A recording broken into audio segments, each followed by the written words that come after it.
back to the Health and Social Care Business Podcast. And today we're focusing on a topic crucial for many of our listeners in the health and social care sector: tenders and the tendering process. To shed a light on that today, we have two very special guests. So joining us today is Dudley, a health and social care consultant and a business strategist at People Care Services, who also has an extensive experience in supporting providers in 18 London boroughs. He's also the chair of the Registered Managers Groups and the co-chair of the Race Equity Reference Group Skills for Care. Our second guest today is Mr. Peter Webb, founding director of the London Care and Support Forum, LCAS. With over 25 years of experience in social care across England, he has also worked as a consultant for SME providers on business management, restructuring, marketing, and tender opportunities.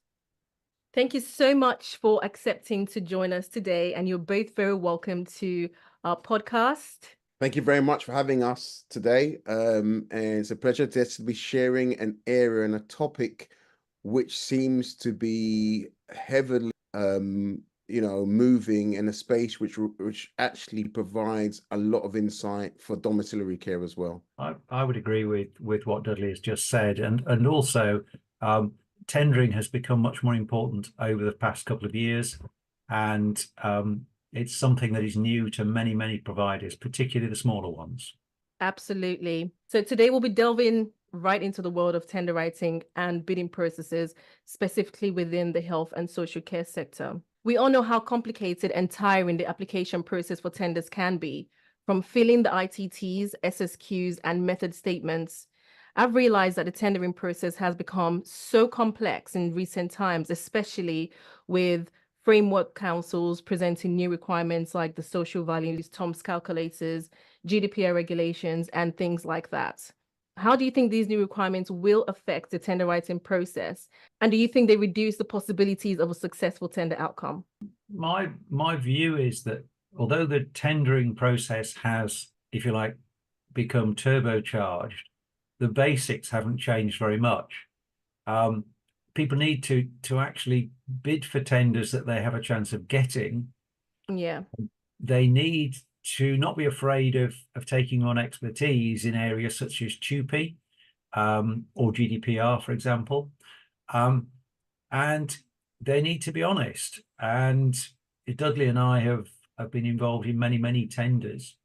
And we've seen the aftermath of those tenders where people have failed, and they frankly had little hope of getting there in the first place. And they could well have wasted a good deal of time and money.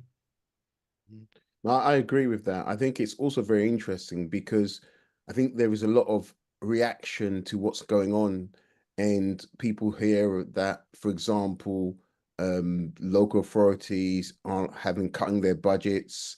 We also hear that there are bigger players coming to the marketplace. So a lot of the SMEs who probably just got their tenders without doing that much work actually have to work that much harder. And just like any CQC inspection, the whole point is putting your best foot forward. So if you do that, you look at your local area, you make connections, there is a higher possibility that you're going to get your tender. Just because things are done slightly differently, we know that the marketplace is changing, things are becoming more digital. They're looking at other areas about sustainability and asking questions, which you probably should be looking at anyway as any form of business. Okay. So you mentioned earlier about providers who bid for tenders without having the experience to do so. So we know that yourself and Dolly have supported lots of providers across London with tenders. So what challenges do you see organizations face when it comes to tenders? If you could go into a bit more detail, I know you previously said sometimes companies who are unprepared bid, but what challenges in particular do they face in your experience, and how do you suppose we as consultants can help them bridge that gap and help improve their capabilities and abilities to meet the high standards demanded by the buyers? I think most of the tender opportunities are for dom care providers. And one thing that those providers have to look at is the finances against their finances, in that sense, against what is required within the tender documentation. if, say, the dom care provider has a turnover of 500,000 and the tender has a minimum of turnover level of 3 million, there's no point in going through the whole process. If you've got a turnover of, say, 500,000, then you need to be looking at bidding for a value of say, a couple 100,000. There's no point in bidding for a value of £1 million because you're not going to get it. That's about the local authority's view of financial accountability and financial sustainability. And before most of the tenders are finalised or issued, there will be meetings, market get-togethers. I would say to providers, go to those, ask the questions, and if small providers can actually link together to work as a group, that's very helpful for themselves and for the local authority, and it also works very well for their business continuity policy. Well, I definitely agree. I think there's a lot there to unpick, but just going into a bit more depth, what challenges you see for organizations when it comes to tender writing. I think people are a lot more savvier than before. So, and there is a lot more competition than before. So, for example, we know that there was a various tender for Lambeth, for example, and there were so many operators that were from outside the borough who actually went to apply for it, whereas before it really wasn't the case. So now you're having to up your game, you're having to actually showcase what you're doing. So what I would say is really document anything that you have and what you do. Make sure, you know, you cross your T's, dot your I's, but you also see why someone should come to you. What's the attraction? So it's almost as if you're trying to win business again, not expecting the actual commissioners to actually give you it, the business, because you had it before. And the assumption with a lot of actually providers think that, well, I had it for the last 3 years, so why shouldn't they give it to me? Why are they giving it to someone else? Yeah. So I would turn around and say those are sort of some of the challenges that they can look at. Just be realistic. And I think Dudley has highlighted the speciality area, but if you're a dom care provider, don't bid for, say, a tender that's focused on learning disability, because that's not your area of expertise. You may not have a registration for it. You won't have the staff trained for it. And as the borough goes through the bids, they will rule you out. And even if you got the work, we are now seeing that CQC are actually focusing on specialities when they do inspections. So I have two questions. You mentioned that a lot of providers should have a look at the financial standing before they even approach a tender. But sometimes, especially with the DPSs, the financial criteria is not stated. And a lot of times, even with the DPSs, it's not very clear what the financial threshold is. And the bid also mentions that all providers are welcome to bid. When I mean all providers, I mean at every stage of your business. If you're a new provider, if you're a large provider. So in a situation like that, if a service provider sees a bid like that, they've had a look at the documentation and they haven't seen that, what do they do? Do they just avoid the tender, or what do they do? I think that if you're looking with say dom care providers, there probably are too many dom care providers in the marketplace, which has made a very, very competitive, very, very price competitive market zone. And with many of the DPSs, the deciding factor from a local authority viewpoint is the lowest price will win. Okay. And if you're a provider, you need to know exactly what your cost base is and what profit margin you need to make. And you need to stop before you go below that. And Dudley and I will have seen lots of providers who don't actually know what their costs are per hour or per member of staff. They don't have a plan for 3 months' time or 12 months' time. So they lack that sort of business continuity going forward. Right. No, I agree. I think there's a lot around on business acumen, but yeah, definitely. All right, that's brilliant. So this question is for Peter, and Dudley, please, you could also contribute to this as well. From your experience working with LCAS, are there any ways smaller providers can bridge this gap and demonstrate their qualifications? Because I know that you've mentioned if you don't have the experience, or if you don't have the expertise, for example, if you're in dom care, if you entered a very competitive market such as the dom care space, and you're not registered to provide learning disability, however, you have a learning disability nurse within your team, as an example, what are the things that small providers can do if they lack certain capabilities to improve their chances? I think it's about demonstrating what abilities you've got. Okay. If you read the number of failed tender documents that I have read, they tell you very little about that organization. They're very bland, they're very generic rather. And they will not mention things like, we have a skilled nurse on board who has these areas of speciality.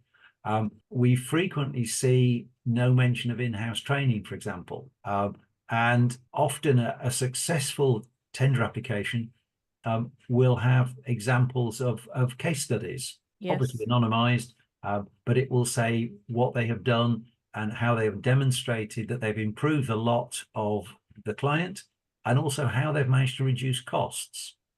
And many of the tenders nowadays are looking for if you like, a continuing healthcare type approach or a reablement approach. So it's been able to demonstrate those. And the area you mentioned, co-working with nurses, co-working with health. Yeah. And you also mentioned earlier, a better approach for smaller providers is to source a formal consortium. So consortium bidding is something that it's probably going to be new to a lot of small providers.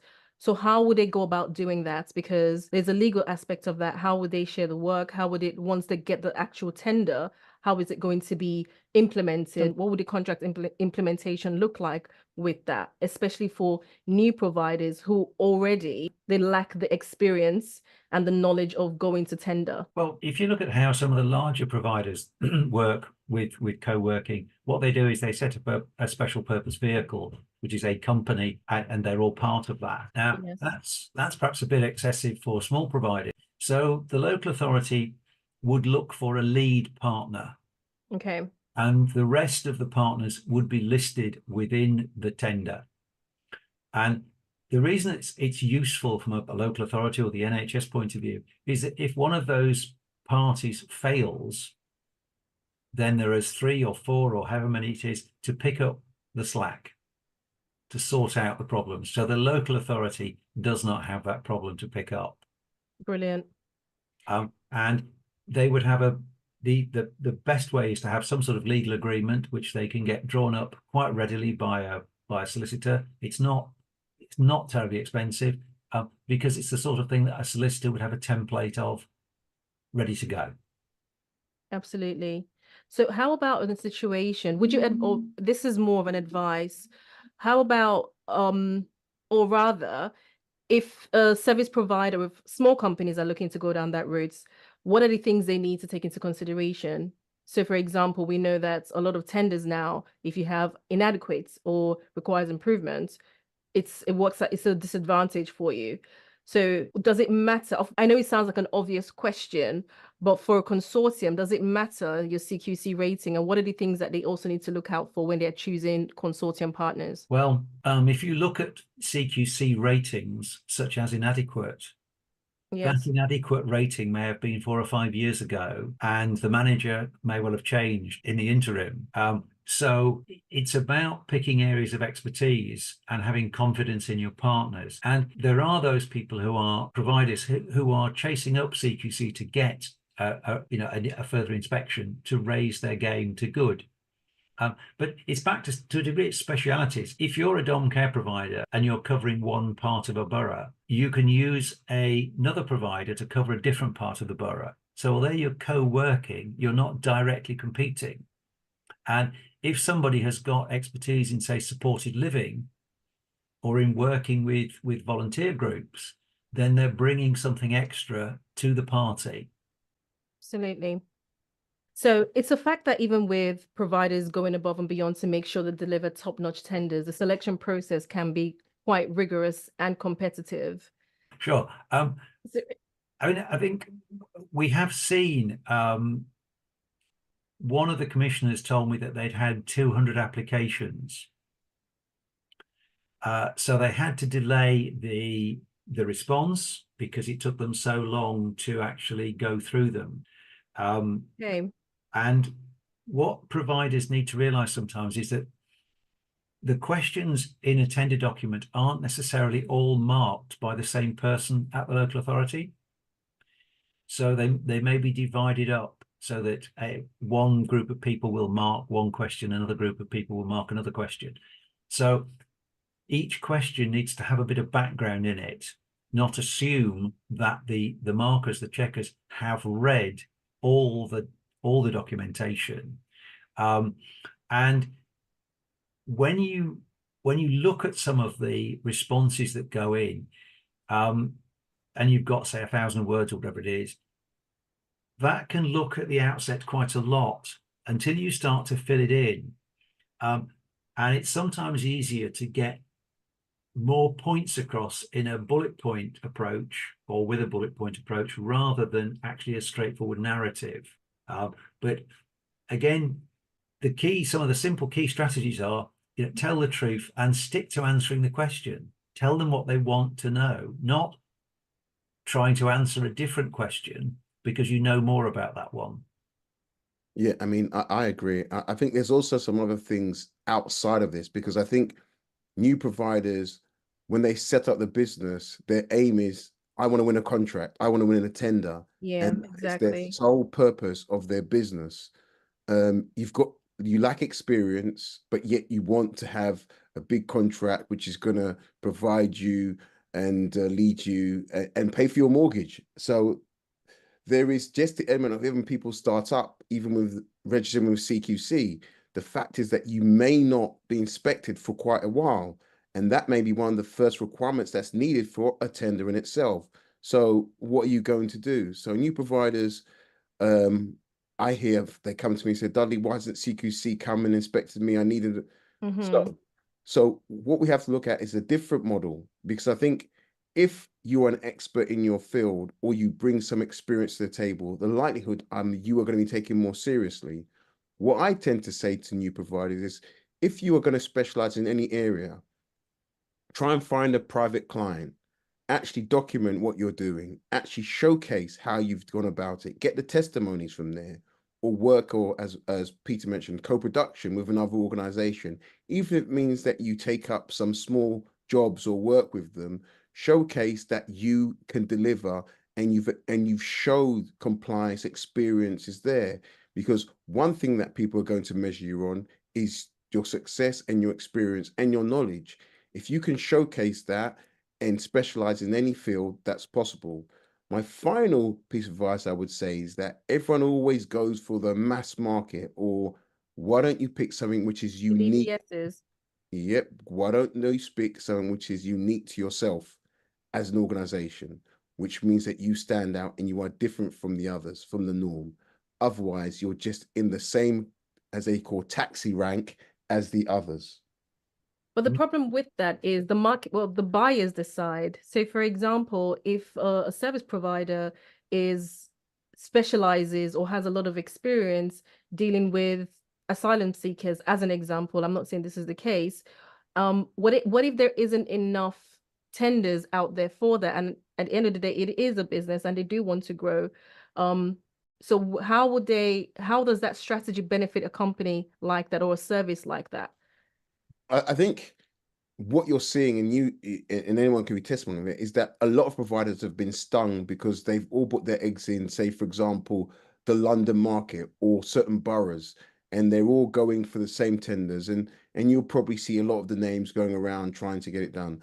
There can only so many people that are going to win the tenders. Yes. So that's the first port of call. So I would say to individuals, if you are really being very serious in this space, do your market research, look at the competitors in your area, look about maybe potentially what you can do different.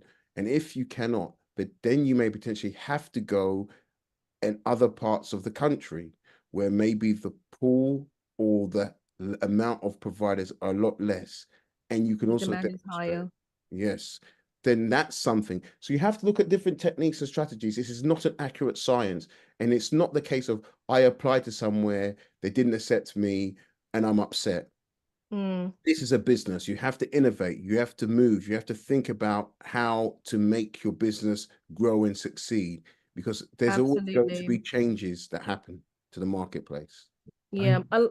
Oh, sorry. Peter, you were going to say something. I mean, Dudley's made a very good point about innovation, and one provider, a small provider, got into working with the local authority because they had a very innovative style, and they were able to demonstrate to the local authority the facts and figures they could provide and how that made them an economically viable business. And also they were able to give the local authority a lot of usable data. And one other small provider, they had a very good reference when they put a bid in because they'd done work. They'd actually applied and worked with a couple of housing associations on supported living sites. So they had some expertise in that field. And although it wasn't directly related, it was dom care. And it gave them a reference. And that reference was very valuable. So with that, we would encourage small providers to go out and look for experiences either by co-production, so doing a co-production with another company and gain a bit of experience, going into the community, looking at innovative solutions that you can actually provide to the local authorities. I was actually going to add to that as well. I was also going to speak about innovation, because a lot of times when service providers reach out to us, and we try to do the one-to-one interviews to gather as much information as possible, even the responses we get back is also quite generic, because most people are maybe talking from the QC policies, procedures, and all the other generic information that's out there. So in the sector, I do think that there's a lot of lack of innovation from small providers. And if small providers really want to break through in the market, for me, being innovative and co-producing, I see it as a way forward in terms of successful strategies for small providers. Just another point on innovation in itself, I think I've been involved a lot with technology and tech, and I think tech is a huge marketplace to help showcase a lot of the tasks that were very time consuming with the technology. As long as the technology works, it works with the local systems, and it's another area of which you can look at as well. Yes, brilliant.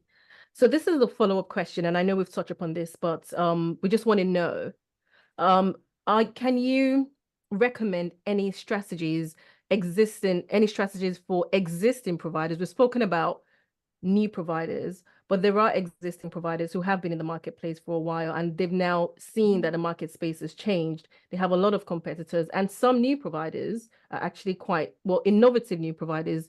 They can also be serious competitors. So for existing providers, what strategies can they use to remain relevant in a competitive market? I think I have seen recently a provider who was a contractor to a local authority, and they rebid for the next 5 years, and they failed to get through. And when we actually looked at what they'd done, why they'd failed, they'd put in pretty much the same bid that they put in 5 years ago. So they hadn't demonstrated how they'd moved forward. And that's a fantastic point. They really, with regard to the IT in the business, which I'd highlighted to them as not one of their strengths, they hadn't moved forward. They weren't able, they'd not embraced the new technology available to them, that they could have had support from the NHS to actually put in place. They made no effort to get towards achieving digital social care records. They didn't have DSPT, so they'd automatically be marked down by the local authority in the sense because they didn't have NHS mail. There were some really simple things, and their record as a care provider, their record from clients was good. Their CQC report is good, but they'd actually stood still, and they had worked hard with their training, but nowhere in the documentation were they able to demonstrate that. evidence, evidence, evidence. Evidence. So evidence and innovation is what I would say. I've also experienced something similar as well, where a client came and they were not successful, and we also looked through the bid, and there hadn't been any difference to the previous tender that they put out there. Sort of relying on the fact that because they'd previously won, they would automatically be accepted in the next round. But just the same way new providers have to be innovative, existing providers have to keep growing and improving the services and being up to date with the new technologies that have been available, DSPT, and especially now that the ICBs and health and social care sector is taking a more collaborative approach, where the local authorities and the NHS are now working collaboratively together. So it's just like a basic practice to have certain things like having an NHS email for better data security and transfer of data. So yes, I agree, for existing providers, innovation as well. And when you're doing a repeat bid, not using the same material, rather demonstrating that in the 5 years you've worked with the local authority, you are not where you were when you started. You have grown, and you're able to evidence that growth. And I think one of the frequent weak areas that we see is if a local authority, as part of the documentation, asks for an organizational structure. Right. The structure is very pyramidal, and it doesn't include the outside bodies that they work with, the volunteer groups or the other stakeholders. And that's a very good tip. And the manager, I mean, if you're a small dom care or a growing dom care provider, the manager is vital. That's obvious. But yeah, if the manager is unwell or their family is unwell and they have to take time off, there needs to be 2 or 3 deputy managers who are heading for their level 5 that cover the areas of speciality, so that that manager can leave the business for a month, or say they're taken ill. The business continues because there are 2 trusted lieutenants there who can pick up.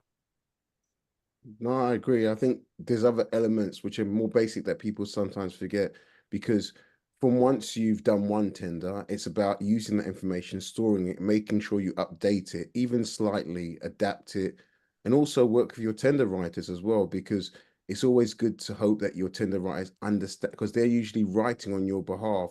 So make sure you feed them the right information so they're able to sell and put together a good tender for you.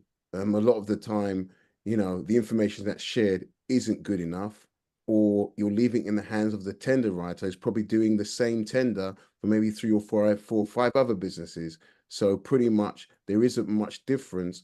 It's what you feed them is also very important. So update that as well. Don't just rest because you've got a tender and think you can just send the old stuff forward, as Peter said before. And absolutely. Sorry, with tender applications nowadays, it will say, what is your website address? So if you look at organizations' websites, they frequently don't have a link to their CQC report or to CQC at all, which is technically illegal. The CQC widget is easy to apply. We've actually seen providers, health social care providers, whose CQC link actually takes them to a previous better rated report, which might be good as opposed to the present inadequate or requires improvement. And if you look at the quality of some of the websites for providers, they are very, very poor. Absolutely. And, you know, poor English, they've ripped off photographs from somebody else's website, which don't reproduce very well. And it looks a mess. It's not going to attract anybody. Yes, that's one of the key areas a lot of providers also overlook. It's not just about, and I also feel with this area of technology, a lot of times, or before now, and before direct payments, and before the service users had more access to or more control of their care, and before the local authorities were really looking outside of the actual care, a lot of providers didn't feel the need to improve their digital presence or even have a nice digital presence that actually represents what they do. So what you find is a lot of companies, their websites, very outdated, and it just doesn't present, or it's not a good representation of who they are. A lot of companies, it's something that they miss. As part of the tendering process, would you say having an up-to-date and a clear, for lack of a better word, good website is essential? I think it needs to be simple. If you have a website, you've got 3 or 4 pages and they're readable, they make sense, and you can see them on a phone. Because many people access a website on a phone, and it's amazing how many websites are not visible on a phone. Yeah, it's not mobile optimized. Yeah, and there needs to be, if the links are on there, the links need to work. And people get a website and they have a jobs board and they have this, that, and the other link. And unless you're going to keep those absolutely up to date, don't bother. Brilliant. I agree. I think there is this thing about websites, but also as well, I find it the other way where people, you see the website and it's got, they do everything. They've got pictures, they've got all these things, but actually when you go to your organization, it actually is not reflective of actually of their website as well. So I would say don't try and over exaggerate your website, but actually then make it more realistic to what you're doing and just be more creative with what you've got as well. Thank you for that, Dudley. So given your role as co-chair of the Race Equity Reference Group for Skills for Care, how can the current tendering process in the health and social care sector be adapted to better ensure that organizations with experience in delivering culturally appropriate care to the underrepresented communities are fairly considered for contracts? So you mentioned previously, a lot of people rush to bid to where they feel the opportunities are. But a lot of times there are tenders that are out there that are specific to underrepresented groups. They do pop up once in a while, but they are there. So obviously you've got experience in EDI as an EDI specialist. So I wanted to hear your opinion on that. It's quite interesting because after COVID, a lot of care was taken potentially from care homes and given to communities. And so it meant that people were delivering the services were reflective of the communities that they were serving. So it looked about how you can provide a service where you understood, for example, the language, the religion, maybe the culture, the nuances of the individual. So they're able to receive care which was appropriate for their needs and their characteristics. And so moving on a bit further, CQC have looked at culturally appropriate care as being something that they think is really important. And that stems out in things such as regulations 10, person-centered care, also with regulations also 11, with dignity and respect as well, and also the need to consent as well. So these are really important when we think about that. But going even further, with my EDI hat on, I'm now having to go into organizations and trying to help create the understanding of how to care for those from different, or have different protected characteristics. And I think it snowballed a lot more because a lot of the makeup of the sector, especially the influx of overseas workforce. So Right. the overseas workforce actually understanding how to care for individuals, how can we demonstrate that? How can we share that you are going to be able to understand how to give medication? How are you going to understand about making sure you write care plans and records? But the other flip side as well is that also now local authorities and care providers are being taken to task or court by families who haven't received the appropriate care. And there was a case that took place where a woman's needs were not met inside an organization because they didn't have to cream her skin properly or comb her hair. She was an Afro-Caribbean woman. And also as well, the local authority also similarly taken to court as well. So, and they were responsible in the tribunal for neglect on the notion of someone's culture. So it's a great area to definitely look at. We also look now where they said there was a prejudice for those who are LGBTQIA+. 45% of the community believe that they receive prejudice with the care that they receive. Huge number. It's a huge number. So we're looking at things like that. We also know the growth of those from the first generation, Windjammer generation, and those who came to the country from the 50s and 60s are now the individuals that we'll be caring for. So are we able to demonstrate we're able to deliver a level of care that means that they are not neglected? And the new CQC framework looks at things such as the human rights element. Are people being treated with fairness? You know, is there dignity, autonomy?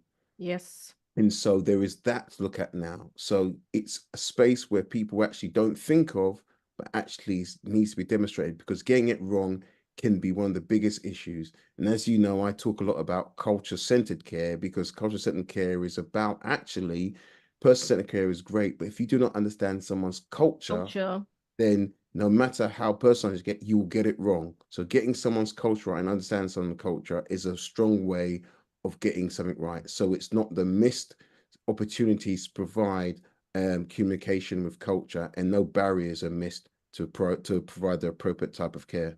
You know, Dudley's obviously the expert in this area, but what we see is that if an organization has good organizational culture within the business, within their operation, then it's very likely that they will pass that on, that they will provide good culturally appropriate care for the people they're looking after.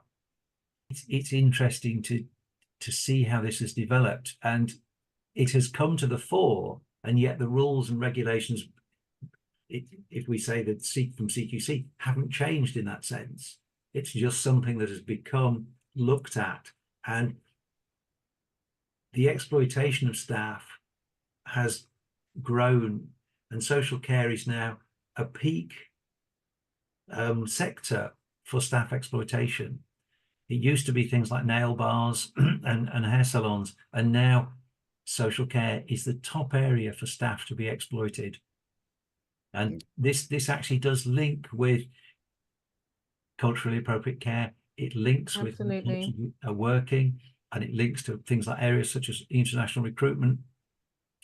And not only do people have to, organizations have to cope with CQC looking at it, you've also got UKBI from the Home Office, you've got the GLAA, which is the Gangmasters Authority, and they all link with HMRC. I mean, can I also touch on one other area that people forget about as well, which is probably one of the things is hugely important. One of the biggest issues we know within the sector is not just recruitment, but retention. So if we're looking on both arms of it, if you feel like you are valued and belong in an organization, the likelihood you're likely to stay and you're less likely to move around. Also as well, if you're going to go to an organization which provides a real cultural awareness and it's inclusive, the chances are you're more likely to go to that organization because people are going to say good things. It's your reputation and respect. So people forget that how important this area is becoming, because outside of money, people stay due to respect, belonging, and values. And those are things which are represented if you're providing things such as culturally appropriate care in itself. Yeah. I liked what Peter said about an organization having good organizational culture, and then that would translate to having culturally appropriate care.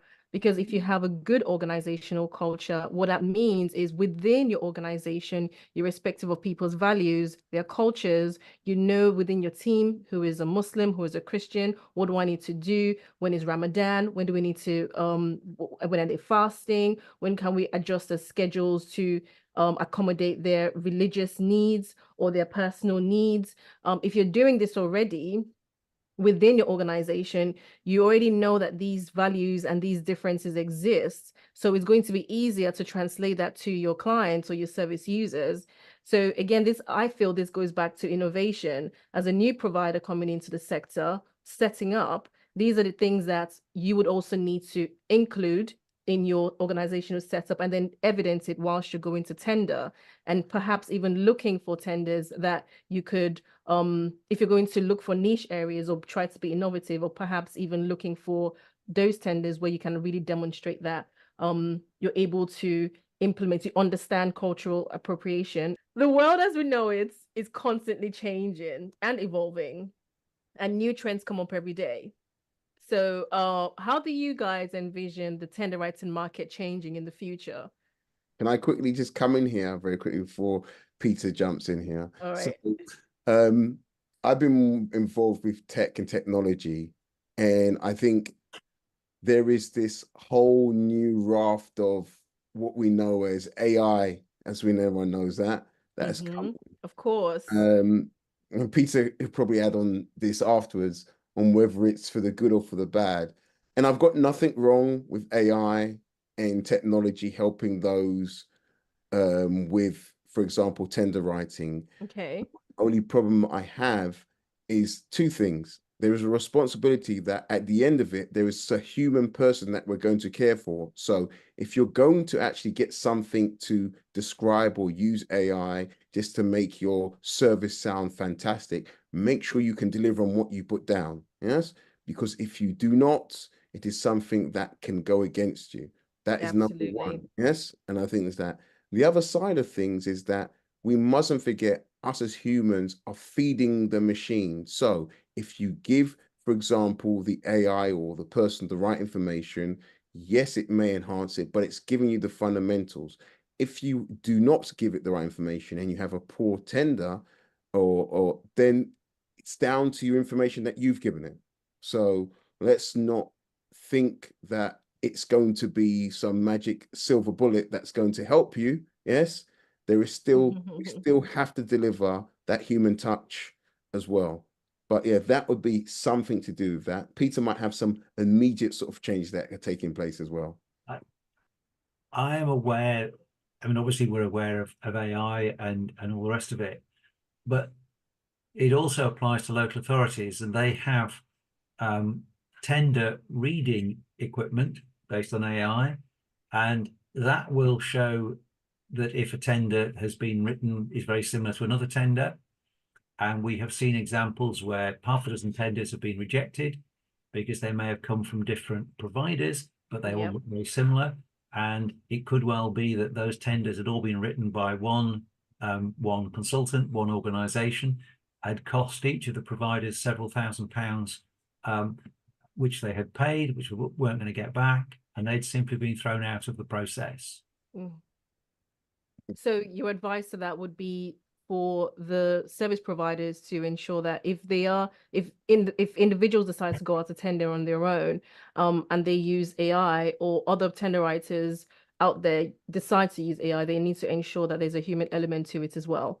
I would say more personalized, and I think also, absolutely, I agree with that. It's for providers to also ask the question, because usually if you do not ask your tender writers a question and they've gone off and brought you back this wonderful singing or dancing, a lot of individuals don't ask, oh, how did you get here? So yeah, it's your responsibility to ask. Yeah, and also as a tender writer, or as a tender writing company like ours, there's a lot of reliance on the writers. And even sometimes when we even try to even get information, we've had incidents where the service providers were upset and they were like, oh, isn't this your job? You're supposed to be doing this. So we had to educate them and say, yes, we're writing, but the information has to come from your organization. If not, this is not going to be a good bid. And quite frankly, this is a tender writing process. So you also need to know what the requirements are. And if you don't have it, you need to get your business very ready. So that collaborative approach is very, very necessary. So AI, for me, eliminates that. So the human aspect to writing is very, very key, and it still remains central. With regards to the actual tenders that have been put out there, because initially, a couple of years ago, I mean, Peter, I say a couple of years. I've been in this industry not as long as you. So you must have seen the shifts, because when I started tender writing, it was majorly frameworks that were out there, and then the DPSs were introduced. So I'm just wondering what else is going to be introduced, because we've gone from framework tenders, which is released every 4 years, or every whatever frequency that the local authority or the buyer decides, to now DPSs that are open 24/7 for a very long period of time. Perhaps what next is going to come after that. So What do you think, Hmm. Peter? I mean, I can remember when tender bids, you had to take a written, a printed copy and a copy on a disc or some sort of stick, and each page had to be signed. Oh, wow. And in some areas there were certain answers that they wanted filling in handwriting because that Oh couldn't my be goodness. faked. I think it's partly it's the other areas coming in. If you look at things like social value and environmental policies, these are coming into tenders now more and more. And as a registered manager or a nominated individual, a care business owner, you are not going to be an expert in all these areas. So you need to work with people who know how social value works. And if you're doing a tender in two separate tenders, say in neighboring boroughs, they're working with social value. Their values that they apply to social value in a financial sense vary quite widely. And it's not unusual to still find providers who have no links to local social groups or community groups or faith groups or volunteer groups. Well, Absolutely. frankly, without those links, you're not going to get through. That's a very good point to add. That's really important. So, Dudley, did you want to add anything to that, or?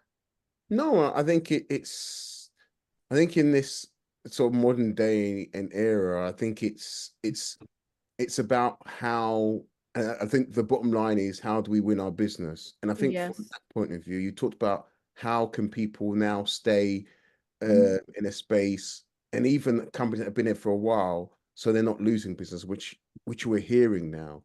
So I think you're going to hear a lot more consortiums, words around that. You can also hear people then working and buying into franchises because franchises have got an existing history and record, so it's a lot easier to go down that route as well. So I think you're going to see a lot more in that space. If not, you're going to see some of these players that were in the business before maybe losing out. Or the other thing I've seen is a lot of these big players are buying out a lot of smaller providers as well. So maybe it might be a good time to sell as well if you're interested. Now, I'm not suggesting that. So this thing that does happen. Yes, the franchise model, I've also seen that that's growing, and we've had lots of companies approach us to help them start a franchise. Of course, like you would see in every market, some of these companies are not quite, I mean, yes, you might be doing certain millions in turnover, but it doesn't mean that you're quite ready to actually be a franchise. So that's an emerging trend that I've seen, lots of companies wanting to sell their companies as a franchise. What are your thoughts? I'm curious, Peter. I think it's probably too little too late and they've missed the bus. Oh, I'm straight to the point. I'm going to add into this. I think there's some young companies who've been doing some good business. Dare I say they're probably a lot younger and I'm not gonna I'm not having anything about, I'm not ages in regards to this. They've got more of a different approach. They use technology. They've got slick websites. They can smile. They can probably work with not just CQC, but Ofsted. They cover various different other areas as well with their businesses as well. So actually having a business which doesn't just stand still in one area and covers more than one thing. So you've got a lot of these younger businesses, and a lot of them are going into franchise earlier. So yeah, so look out, because if you jump on something which is quite good and it's got a good reputation, a lot of local authorities, they're all looking for that wonderful silver bullet to save money on. So if there's one organization that can save them money, Yeah. a lovely system, or able to get people from A to B a lot quicker, or dare I say a lot greener, and using maybe bikes instead of cars fueled with diesel and so forth. They're looking to really tick a box on so many elements. So if you can do that, then that also puts you in good stead as well. And Yeah. quite right. And what we are seeing is we are seeing a slow growth of companies that are coming into the market. But if you're a franchise, you've probably invested tens of thousands of pounds in the franchise. So you have some financial standing. That's going to tick a box for local authorities. The other thing is that we're seeing companies now starting up, but they're not limited companies or for-profit companies. They're starting their business as a social enterprise, as a not-for-profit. Community interest companies. Yeah, because they're not going to be buying a capital asset. They can still pay themselves in the same way, but there are various benefits, and it also ticks a box for many local authorities to be dealing with a not-for-profit organization or a social enterprise rather than a technically for-profit company. Oh, that's brilliant. So for new providers who also want to come into the market, that's also another legal structure they can Absolutely. adopt. Yeah. Yeah. Yes. I just wanted to quickly touch upon the franchise, because you mentioned that it's a little too late. But I believe that in that space, innovation could also play a key role. Dudley mentioned that there are some new younger companies coming in and not doing the same, because initially when the franchise model started, like Caremark, Bluebird, and other successful franchising company, what people are buying into is the name. They have a good reputation and they know that they have the backing and support of that company. But now lots of providers can actually do that independently. So sometimes it begs the question why they need to franchise. However, I do feel if there is a company out there that is being quite innovative and coming and providing value from a new perspective, there could be room for the franchise model for them. So I just wanted to add that. I think you're absolutely right. And we have seen what might be described as upmarket franchises coming into areas. Upmarket franchises. Yeah. Okay. Who focus on the private market.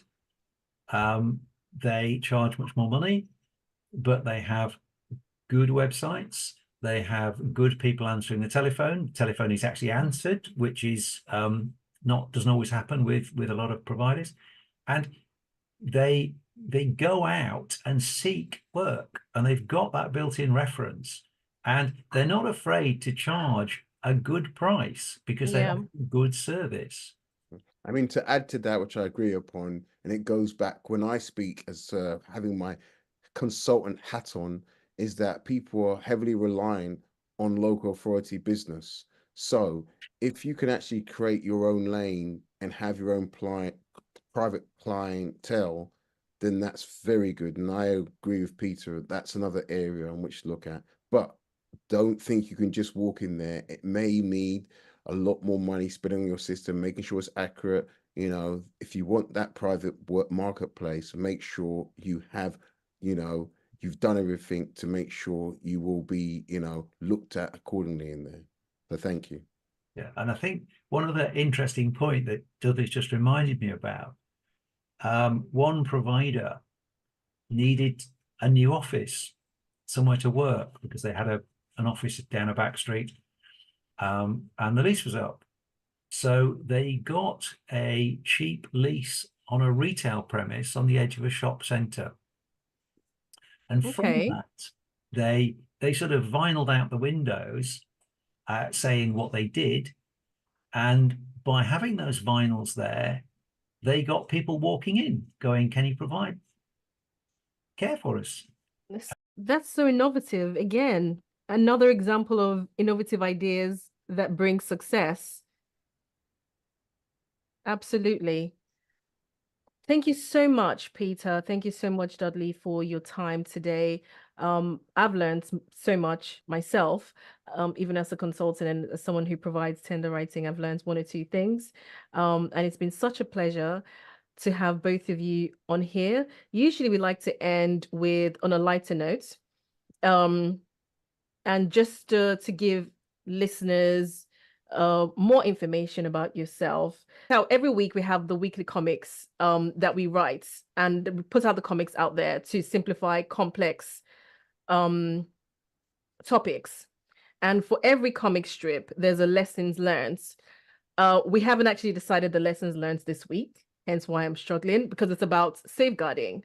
So Staying in the space of lessons learned, what lessons in your time as a professional in the health and social care, and again on a lighter note, what lessons could the listeners, because these listeners they could be carers, social care providers who want to come into the sector, people who are currently in the sector. So there are we're hoping that lots of people will be listening in who are different players in the sector or may not be in the sector. But what they all have in common is they have an interest in the social care space. So you're both professionals, you've been in this industry for a long time. So what would be your takeaway? What advice would you give to anybody who is looking to come in or who has an interest in the health and social care space? I'll leave it to Peter. I think you're going to give the words of wisdom. The words of wisdom. Maybe we should name the segment words of wisdom. I think if you're an existing company, existing organization, then what one finds sometimes is that the managers or the owners don't talk to the people they work with. They don't talk to their staff, and they could learn a lot. You know, if they're going to do tenders, they could talk to their staff. They learn a lot about how to operate from talking to their staff. And the other thing is for people who are thinking of coming in, who may be volunteering at the moment or working as carers, before you actually take the plunge and put your money in, you need to have done your market research. You need to have a business plan, because even if you get some work, cash flow is not going to happen instantly, and cash flow tends to be king. Thank you, Peter. How about you, Dudley? Just from a safeguarding point of view, I think safeguarding, and I'm going to use the term now more, safeguarding your business is okay. really, I like that. yeah. So we're talking about these businesses not just for today, but for tomorrow. So think about a long-term plan. Think of a succession plan.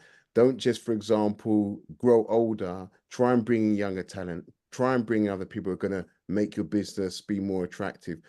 Try and attract staff from different cultures and communities. So actually your business itself is safeguarded because it's going to last, because it's more than just a service. It actually provides a lot more than that. So that's what I would say. Thank you so much, Dudley, and thank you so much, Peter. You have both been a source of inspiration to us all. We wish you all the best in the health and social care sector. Thank you so much for the contributions and all the values that you've added to the sector and to numerous social care providers you have supported. To our listeners, thank you so much for listening to today's episode, and we hope that everything you've heard today is going to enable you grow successfully and bid right.